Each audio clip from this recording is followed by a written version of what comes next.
Do you want to know? Well, I've been thinking about you, and I think I have to listen because. Halo semuanya, selamat malam dan selamat bergabung di channel Hendrik Sungkung, khususnya di Remaja Kamu Bisa. Topik kita di malam hari ini, mencari cinta di tempat yang salah. Sebagai remaja, jangan sampai kita terburu-buru untuk cepat-cepat punya pacaran. Seorang yang akan jadi pacar kita berdasarkan keinginan kita sendiri, dan itu bukan keinginan Tuhan. Sehingga banyak sekali kita yang ketika mengalami cinta pertama, ada yang mengatakan, cintanya begitu indah. Tapi sebagian orang berkata bahwa cinta pertamanya cinta yang sangat menyakitkan. Jika teman-teman tidak mau mengalami hal yang demikian, jangan terburu-buru untuk mengungkapkan kata cinta, ya. Kita akan lihat gambaran di dalam Kidung Agung pasal yang kedua ayat yang ke-7 di bagian yang ke-B, mengajarkan kepada kita, jangan kamu membangkitkan dan menggerakkan cinta sebelum diingininya. Banyak di antara kita yang mencari cinta di tempat yang salah atau mencari cinta di tempat yang tidak tepat, sehingga rasa kecewa, sakit hati, dan hal-hal yang seharusnya tidak dialami di masa-masa pacaran. Karena kalau kita berjalan sendiri, maka orang yang kita cinta biasanya salah orang, ya. Kalau udah salah orang, ya kita yang menderita sendiri, kita yang capek-capek sendiri, ya. Oleh karena itu penting di dalam masa-masa remaja kita untuk kita tuh bersabar-sabar dulu lah, ya. Jangan terburu-buru, ya. Kalau sudah membangkitkan cinta atau menggerakkan cinta, maka sulit sekali untuk kita bisa mengontrolnya, ya. Sulit sekali untuk kita bisa mengaturnya.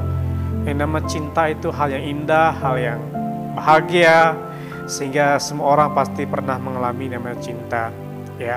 Cinta adalah berkat dan anugerah yang terindah yang Tuhan berikan di dalam kehidupan kita jika kita benar-benar memahaminya dengan benar. Jika cinta itu tidak dipahami dengan benar, maka cinta itu sesuatu yang menyakitkan di dalam kehidupan kita masa-masa kita remaja. Oleh karena itu, cinta bukanlah sesuatu yang tergesa-gesa untuk kita bangkitkan, ya. Dia ganteng, dia cantik, pokoknya dia kriteria aku lah. Pokoknya dia tuh segala-galanya buat aku. Pokoknya dia tuh kalau dilihat tuh dia senang banget. Pokoknya kalau lihatnya dia. Jangan kita membangkitkan cinta yang belum saatnya, nanti kita akan pergi sendiri. Oleh karena itu, sehingga membuat orang itu kalau sudah tergesa-gesa, dia sudah punya pacar, si A, si B sudah punya pacar, saya belum.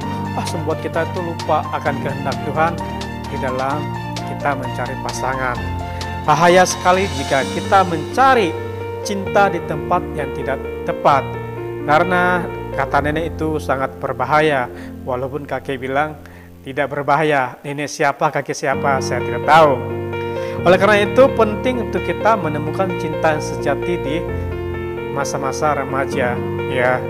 Kita tidak mau bahwa di masa-masa remaja kita mendapatkan cinta yang menyakitkan hati kita, rasa cemburu, pasangan kita itu pokoknya tidak, ya, seperti yang kita harapkan. Oleh karena itu penting kita untuk mengerti bahwa cinta adalah berkat dan anugerah yang terindah yang Tuhan berikan di dalam kehidupan kita. Dan hal berikutnya yang perlu kita pahami tentang cinta, selain cinta itu merupakan berkat dan anugerah daripada Tuhan yang paling indah yang Tuhan berikan di dalam kehidupan manusia, cinta juga merupakan panggilan Tuhan yang tertinggi di dalam kehidupan manusia, ya. Kenapa cinta merupakan panggilan tertinggi? Karena cinta itu bisa menyatukan dua perbedaan, dua karakter yang berbeda. Jika kita sudah menemukan belahan jiwa yang tepat, bahkan menjadi seorang yang saling berbagi satu dengan lain, maka cinta itu menjadi perkara yang indah dan mulia di mata Tuhan. Ya, jadi kalau kita sudah menemukan belahan jiwa kita, orang yang tepat, orang yang benar-benar itu merupakan anugerah Tuhan di dalam kehidupan kita, maka cinta atau masa-masa pacaran kita adalah masa-masa yang boleh menjadi satu hal yang indah di mata Tuhan, bahkan dikatakan mulia di mata Tuhan. Penting sekali untuk remaja-remaja masa kini untuk kita tetap bersabar, tetap menunggu waktu yang tepat ketika kita mulai mencari seorang pasangan di dalam kehidupan kita. Jangan sampai kita terburu-buru, jangan sampai kita tergesa-gesa, sehingga ketika kita tergesa-gesa maka kita bukan menemukan orang yang tepat, justru kita akan mencari cinta di tempat yang tidak tepat atau di tempat yang salah. Kalau sudah salah, maka bersiap-siaplah makan hati, ya. Cinta itu kalau tidak bahagia, ya makan hati. Kalau bahagia, ya nggak makan hati. Oleh karena itu penting untuk kita mengerti kapan waktu yang tepat ketika kita mulai membangun sebuah hubungan. Jangan sampai keputusan-keputusan yang kita ambil adalah keputusan-keputusan yang salah, keputusan-keputusan yang bisa membuat kita rugi nanti. Oleh karena itu penting sekali untuk kita tetap sabar menunggu waktu yang tepat. Jika sudah waktunya Tuhan, maka orang yang dikirim Tuhan adalah orang-orang yang tepat. Tetapi bukan berarti ketika orang yang tepat tidak ada tantangan di dalam kehidupan kita. Justru ketika Tuhan mengirim orang yang tepat, justru tantangannya semakin besar, tantangannya semakin sulit untuk kita bisa menghadapinya. Tetapi tantangan tersebut bukan merupakan tantangan yang melebihi batas kemampuan kita, ya. Jika Anda ingin mendapatkan seorang yang baik atau orang yang terbaik di dalam kehidupan teman-teman, teman-teman juga mempersiapkan diri sebaik mungkin. Jangan sampai kita mendapatkan orang yang terbaik tetapi kita tidak terbaik. Atau begini, singkatnya, untung saya mendapatkan si A, tetapi si A ngomong, rugi saya mendapatkan kamu. Tetapi alangkah baik kita mendengar sebuah ucapan, si A ngomong, saya sangat beruntung mendapatkan dia. Artinya, di dalam kehidupan kita, sebelum kita masuk dalam pra-pacaran, kita terlebih dahulu mempersiapkan diri kita. Kalau kita sudah mempersiapkan diri kita dengan baik, dengan benar, maka kita akan bertemu dengan orang-orang yang benar. Nah, ketika kita mempersiapkan diri kita dengan cara yang salah, maka kita akan bertemu dengan orang yang salah. Sederhana lagi, kalau kita pengen mendapatkan orang dengan misalkan punya suara bagus atau punya bakat-bakat yang bagus, otomatis kita juga punya bakat-bakat yang bagus, bakat-bakat yang bisa menarik perhatiannya dia. Jangan sampai kita pengen dengan orang yang punya bakatnya bagus, punya talenta bagus, sementara kita tidak punya apa-apa. Buru-buru kita mau mendekatinya, dia juga nggak kenal kita. Oleh karena itu penting di dalam kehidupan kita untuk kita mempersiapkan 3 hal. Rohaninya kita, jiwa yang sehat, bahkan tubuh yang kuat.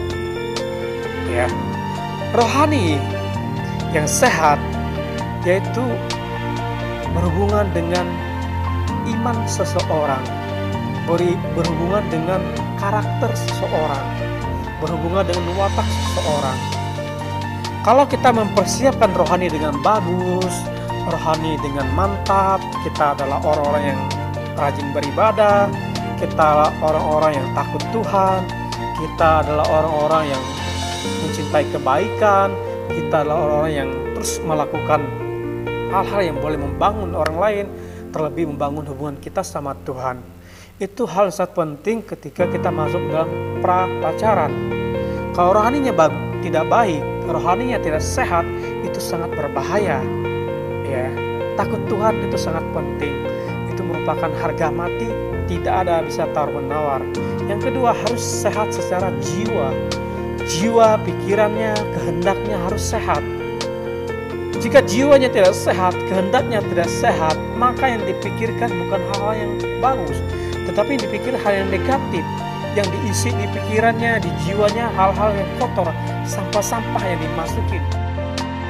Penting sekali di dalam jiwa yang sehat itu, sehingga ketika jiwa sehat maka tubuh kita akan juga sehat.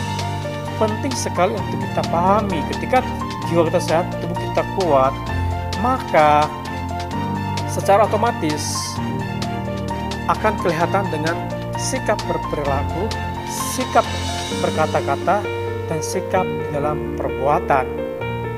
Untuk prapacaran ini tiga hal yang penting yang perlu kita siapkan. Rohani yang baik, jiwa yang sehat, tubuh yang kuat. Ketika rohani kita sudah baik, sudah benar, saya percaya dia akan menuntun, dia akan menolong jiwa kita, dia akan menolong tubuh kita. Karena kita tahu tubuh ini merupakan keinginan daging yang susah untuk kita atasi. Ya, kita tahu firman Tuhan berkata, keinginan daging adalah percabulan, hawa nafsu, serakah, dan masih banyak lain sebagainya. Ada caci maki segala macam, itu merupakan keinginan daging. Dan firman Tuhan juga berkata, jauhilah nafsu anak muda. Oleh karena itu penting tubuh kita yang kuat, bahkan tubuh kita yang sehat ini, itu penting pada saat kita dalam prapacaran, sehingga ada batasan-batasan saat kita menjalani sebuah hubungan. Penting sekali ketika kita ada jiwa, roh, tubuhnya sehat, ada batasan di dalam pacaran. Jika tidak ada batasan di dalam pacaran, maka keinginan daging kita susah untuk kita atasi. Yusuf menang terhadap godaan atas rayuan Tante Potifar dengan satu kunci, lari. Yusuf tidak diam di situ, Yusuf tidak berkata-kata dengan firman Tuhan, Yusuf tidak membalasnya, tetapi Yusuf hanya mengambil tindakan untuk lari. Ada batasan.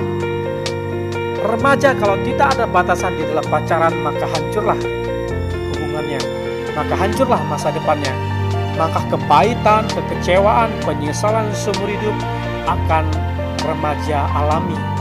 Oleh karena itu, penting kita membuat batasan di dalam pacaran. Jangan tidak ada batasan, wajib ada batasan. Jika tidak ada batasan, maka nenek bilang berbahaya. Walaupun kaki bilang tidak berbahaya, itu sangat berbahaya sekali, ya, sangat berbahaya sekali jika tidak ada batasan di dalam pacaran. Penting dan itu merupakan prioritas utama, ya, selain jiwa, tubuh, roh yang sehat, batasan di dalam pacaran itu merupakan kunci untuk kita bisa menang, bisa kuat, bisa terhindar dari namanya keinginan daging. Keinginan daging itu banyak sekali, ya, apalagi hawa nafsu. Oleh karena itu penting dalam masa-masa remaja kita untuk kita membuat batasan, membuat benteng, menjaga diri kita, bahkan menjaga pasangan kita. Saya yakin percaya jika kita melakukan hal-hal ini di dalam kehidupan kita, seperti firman Tuhan tadi berkatakan bahwa kita tidak membangkitkan, ya, cinta yang belum waktunya, menggerakkan cinta yang belum saat yang tepat, maka kita akan aman di dalam masa-masa kita pacaran. Semoga masa pacaran teman-teman adalah masa pacaran yang indah, masa-masa yang terindahlah di masa remaja, sehingga itu mulai menjadi kenangan yang terindah di sepanjang perjalanan kehidupan teman-teman. Jangan sampai, ya, pacaran di masa remaja menjadikan sebuah pembelajaran yang sangat pahit, kepahitan, kekecewaan, putus asa, dan hal-hal yang lain yang bisa membuat masa depan kita menjadi rusak. Oke, terima kasih bagi teman-teman yang sudah menonton di channel Hendrik Sungkung. Terus ikuti channel ini karena channel ini terus membagikan tentang gaya pacaran zaman now. Oke.